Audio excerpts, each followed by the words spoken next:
Okay, we're here at the office about to do our closing with Blaine. Good reasons why we thought it would be good to buy a house. We realized after 3 years of renting, we've put about 30 grand into a house that didn't belong to us, and then you move somewhere else and it's like you kind of threw that money away versus you having your own place and it's actually going towards something that belongs to you. Since the last episode, a lot has changed on long-term greedy.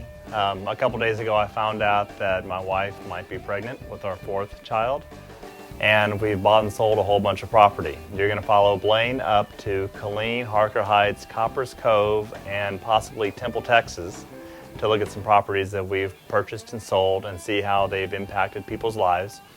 And he'll probably run some of the numbers with you and show how our clients are a lot better off financially being homeowners versus being renters. Well, I'm Blaine Dunlap, and I like to say that Dave sells the sizzle, but I actually have to cook the steak. Well, this is your captain speaking. We'll be cruising at an altitude of 600 feet at approximately 74 miles per hour. We're headed to make our run to Killeen, Coppers Cove, and Temple, Texas, and we will be making our first landing in about 1 hour and 15 minutes, where we'll be closing the house. And I like to call myself the chief of scouts. When we have a problem, I'm out there. I've also adopted a new Indian name called Screaming Eagle because I'm parachuted into impossible situations without any kind of external support whatsoever and have to fight it out. Well, we have about 4 appointments today. First thing we're going to do is stop by a house that we bought sometime in November, Valencia, and sold to these young kids. And they're ready to pay the rest of their money and get their house closed. So we're going to go to the bank, sign them up, and they'll own the house when we leave. We're going to go down the street about a half a block and meet with another guy. He was getting a regular loan, but he had some problems with that. He's going to go ahead and buy it with one of our loans, and he's going to sign up and pay us some more money so he can move in today. You know, one thing about this is when you're doing all this, you got this many appointments, you're on all day. You got to be very careful about what you say, what you don't say, and every single thing is just scripted, and I'm just coiled up like a snake all day. You know, in character essentially. And the way I get ready to do it is, you know, you just psych up in the morning. So, well, you wake up in the morning, you hear the work bell ring, and they march you to the table. It's the same old thing. Ain't no food up on the table, ain't no goodness in this land. But you better not complain, boy, you get in trouble with a man. That'll usually psych you up for the morning. I can go on, but we don't need to. Let the midnight special shine a light on me. Let the midnight special shine a ever-loving light on me. We'll be right back.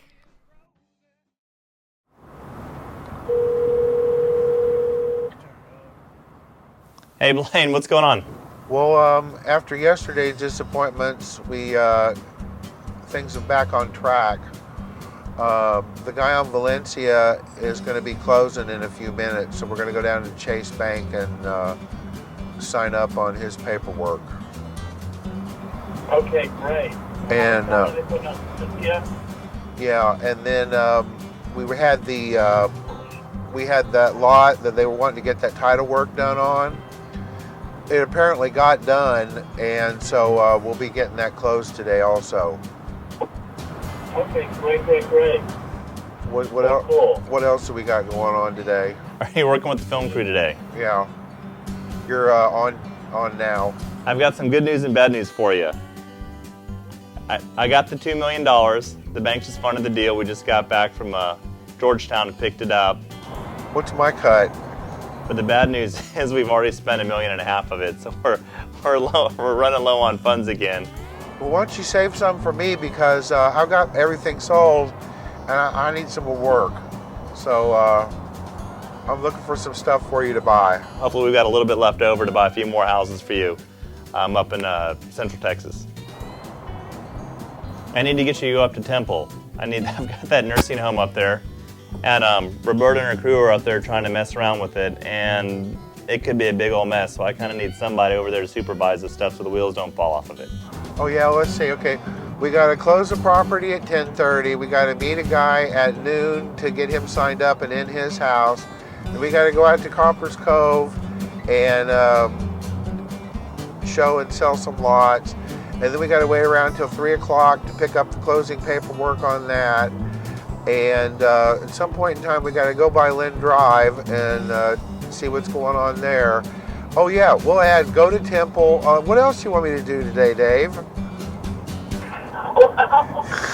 You know, it's only 250 miles of driving. That's only 5 hours behind the wheel. Oh my God. A couple days ago, we went up to Temple, Texas and bought a small nursing home. And we've got a few issues with it. We're trying to get the utilities turned on, the water, the gas, and electricity. And we've already had that leased. She runs a boarding house and she has a home health care business. And that ought to be doing really, really well. And they should be moving in on April 1st. And I hope to be closing on Monday or Tuesday on that transaction. So we're staying pretty busy. Well, I'm really happy with these first folks we're going to go meet, because they were paying about $750 a month rent, and they didn't own the house, and then they move every year, and then they lose their deposit, and you know, all that stuff happens. But they've been able to buy this house, and their house payment, including taxes and insurance and everything, is going to be about $450 to $500. I don't have it in the paperwork exactly, but so they're saving $200-300 a month, but more importantly, they own this home. Well, guys, how you doing? All right, how you doing? You ready to own this house? Yes, sir. Well, did the guys get out and fix your air conditioner? We did. Good. I don't know why they didn't fix it. They were up here for 2 days trying to fix it, and then I guess we just need to send somebody up here who knows what they're doing to get it fixed. Well, they have a 3-bedroom, 2-bath house, and it's about 1,100 square feet. They got a new family started and on the way. Nice big living room, 3 full-size bedrooms. I don't remember, but you found the house, really, didn't you? And you know, we met out here, I think, before that, and so you pretty much drove the deal. Why did you want to own a house? I feel like when you rent, you're just throwing away money versus you paying for a house that belongs to you. It feels like it's worth your money versus giving your money to somebody else for them to, you know, enjoy. It's like it hurts every time you give them money and you know it's not helping you any. You're going to be renting for the rest of your life, and versus your house, you can do whatever you want with it. You can paint. It's yours. It belongs to you. Yeah. I mean, Dave was on board really from the beginning. He was pretty excited about it, but I do find usually that it's the women that find the house, they get the details down, and they pretty much give the guy a checklist. Here's how we're rolling from here on out. Let's see. How much rent were you paying? $800 when we lived in Austin. So it was a lot. $675 before that. It's a lot of money. It hurts. And I think your payment here is going to be about $450, yeah, $500. Much better. Gives us a lot more room, especially with the new baby. That's a bill in itself. So versus $800, $400. Yeah, I'd rather choose that. And in your payment, it's in the paperwork, but I think it's like $450 or $475, and that includes taxes and insurance and everything. Everything. So, yep. And that's something else too. Insurance, that's great. That's great. So anything happens and you're covered. Like she said, we're tired of throwing money away. Yeah. You know? Yeah. Apartments, it's loud. You have to be around other people. You have to live with what they do. The same thing with leasing. It's under their rules versus this. You know, it's you could call it yours. You know, I think a lot of young people also, they don't know how to buy a house. It's not that they don't want to, or it's not that they don't have the money or anything like that. They just don't know how to do it. These folks know now how to buy a house because I have told them at every step. I've explained, what this contract is doing, why you need to have insurance, what you're paying for every month and all that. And so these guys will own a house the whole rest of their life because they now know how to buy a house. Another thing that turned me on to owning my own house is the aspect of renting it out after a few years. I can make some of my money back, or who knows, it might even pay for itself, and I look up and I'm actually making money on this house. So that's another plus that actually turned me on to owning a home. Over time, they're going to start hearing their friends say, oh, I have to pay $800 a month. And in a few more years, I have to pay $900 a month. Oh, I have to pay $1,000 a month. And all they have to do is sit there on their couch and smile and go, and we're still paying $475. Well, Dave, it looks like we got everything set up for the closing, so we'll see you in Austin today about 4 o'clock today. We'll all be yours. Sounds good. Thanks, bud.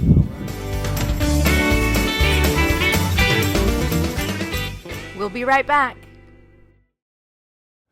We're going to go now and look at Lynn Drive and see what's going on there. We got crosswise with the city here on this when our property manager that we fired went over there and opened every door and window on the street, and it was windy and the doors were flapping open, and all this, that, and the other.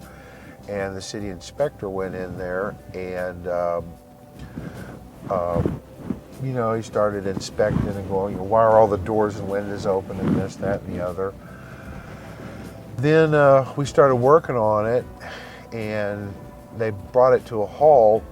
They didn't really tell us what they were doing, but they condemned these buildings, which is completely inappropriate. So on the last episode, one of the sagas were the 40 properties I have in Harker Heights. We have a private street, and we were 100% occupied and had 40 families living on a private street in Harker Heights, roughly about 100 people out of a community in Harker Heights of 10,000. So 1% of the population of Harker Heights lived on my street. Then they started making us rebuild everything to code like we were building a new house. And we really couldn't figure out what it is that why do we have to rebuild the whole house to 100% brand new code? I mean, there's nothing wrong with the building code, but at the same time, when you have an old house, you don't have to build it to the new building code. We spent $55,000 fixing one house, and we're able to save that house. And the city is not giving us permits to fix up the rest of the houses, and they've run most of our tenants off. We're doing everything we can to save these houses and save this community. It's a historic community. This is a sad site, and it didn't used to be a sad site. People used to live here, and they didn't have to pay much rent. And these houses are old and things, but people lived in here and happy in them, and they chose to live here, and now the place is empty and boarded up. So they're pushing really hard to get rid of our tenants that have lived there for 30, 40 years and get rid of the housing that we have there. But I don't think that the city of Harker Heights needs to realize that we didn't build these houses. We didn't let these houses run down, and all we want to do is fix them up, rent them, put people in them, and make this a nice place to live. And as you can see, we've got these 40 beautiful homes all on a private street, but we're surrounded by an abandoned mobile home park. So every time we try to fix these houses up, we get people from the abandoned mobile home park coming onto our property, stealing our copper, stealing all of our appliances, so it makes it really difficult. So we've been trying to pull permits with the city so that we can actually fence the property and put up gates so we have more security for our residences too. This particular house right here, the city of Harker Heights wants to bulldoze, and there's nothing wrong with it, and there's nothing in it that isn't new. And we're over here working on these houses, and they want to bulldoze them. Well, again, I'd like to point out to you, city of Harker Heights, we didn't build these houses. We didn't make this problem. We're here trying to make it better and rent this property out and sell it to homeowners.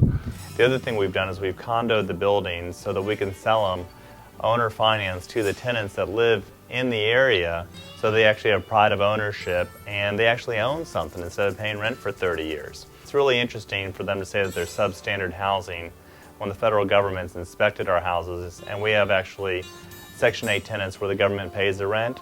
Well, the government comes out and inspects the houses on an annual basis to say that they are good houses. Yeah, it don't look good, but it can look like that, and people can own that house and they can live there and own it for $300 a month. There are a lot of really good people at the city of Harker Heights, but you know, where there's smoke, there's fire, so there's probably someone there that doesn't want our tenants to be homeowners, and just keep your fingers crossed that we'll be able to get this project finished. We'll be right back. I've owned my own business, and when you own your own business, things have to run by remote control. And, you know, Dave wants to manage everything, but Dave can only do three things. Dave can say yes, Dave can say no, or Dave can say, I'll have to think about that. And so he doesn't need advice, he doesn't need anybody to tell him about real estate. You just need to go out there and do your best, get the best deal for everybody, and bring it to him, and then he gets to say yes, no, or I'll have to think about that. Well, this is a perfect example of essentially creating value. When we got this house, there really wasn't anything wrong with it in a certain sense, but over time, people punched a bunch of holes in the walls. This whole wall here was ripped down, the doors were tore up and things like that. And it had been a rental for quite a few years, so it had never been painted or anything like that. We bought this package from an investor, and I think he got stuck and he didn't have the money to put some of these houses online, so we got them at a pretty good value. It's a perfect example of what Ron White says, new paint, new shrubs, there you go. We've got basically a 5-bedroom house.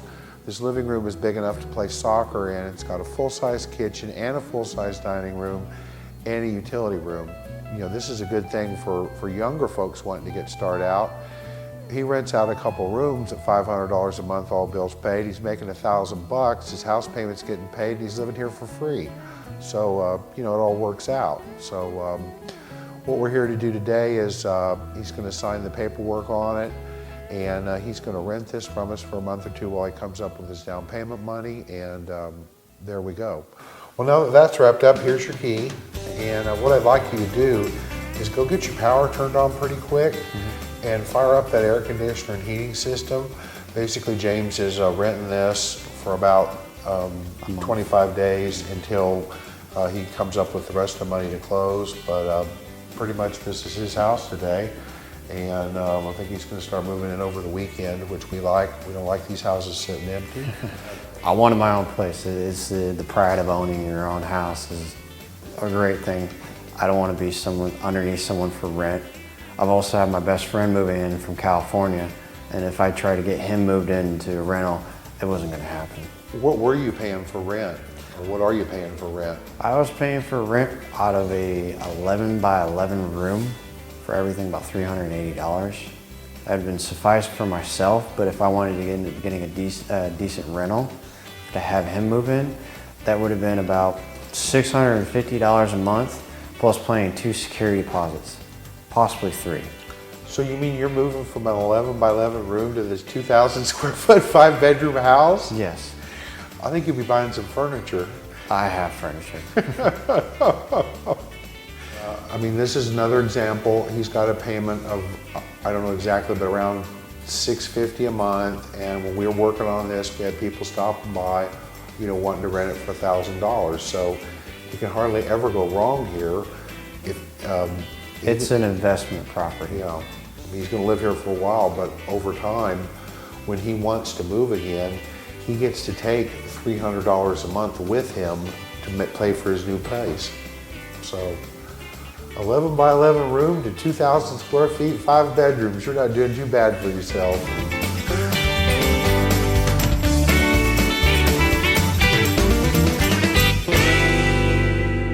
We'll be right back. 3 years of renting, we've put about 30 grand into a house that didn't belong to us, and then you move somewhere else, and it's like you kind of threw that money away versus you having your own place and it's actually going towards something that belongs to you. Hi, I'm John Clark. David. Nice to meet you. Mary, nice to meet you. And then it takes you through your payments. Yours is an adjustable rate. It changes from 8% to 9%. So your principal and interest payment would be $324.69, and then your escrow for your taxes and insurance is $103.11. So that makes your total payment of $427.80. Okay. Then when it adjusts to 9%, these are the new figures there. Feels great being a first-time homeowner. Blaine made it possible for me to own my own home.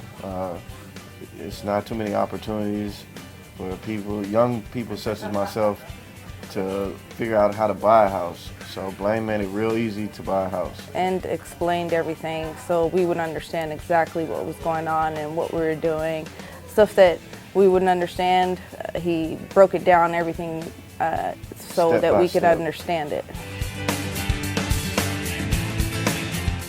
So if you have a piece of property for sale or for lease, or you need help buying or selling a property, please contact us at Buttross Properties. We also provide insurance and mortgage services. We also run a small business nonprofit incubator where the rent starts at $200 a month, all bills paid, and includes free Wi-Fi. We do long-term and short-term leases. If you'd like larger space, we also have space that starts at $1 a square foot, so 1,000 square feet would run you $1,000 a month, all bills paid.